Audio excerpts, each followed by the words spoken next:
Hey everyone, welcome back. If you're holding Bitcoin on Robinhood and want to take full control by moving it to your own wallet, you're in the right place. In this video, we'll walk through the step-by-step process to transfer your Bitcoin securely.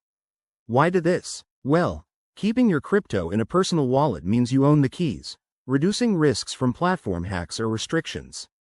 Let's dive in. First things first, make sure you have the Robinhood app or website open and you're logged into your account. Head over to your portfolio section and find your Bitcoin holdings.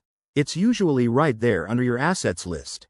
Once you've selected Bitcoin, look for the Transfer or Withdraw option. This might be under a menu like Crypto or Actions. Robinhood's interface is pretty straightforward, but double check for any updates in 2025.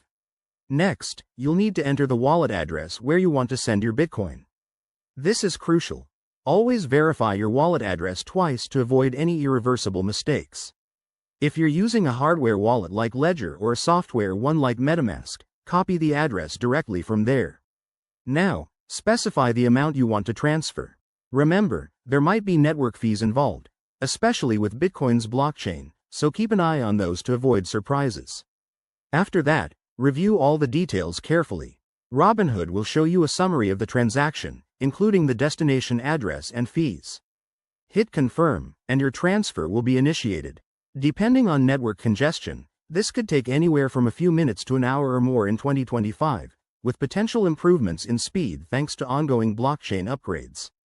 Once it's done, check your wallet to confirm the Bitcoin has arrived. Pro tip: enable two-factor authentication on both Robinhood and your wallet for extra security. That's it. You've successfully transferred your Bitcoin. If you found this helpful, give it a thumbs up and subscribe for more crypto tips. Thanks for watching, and see you in the next video.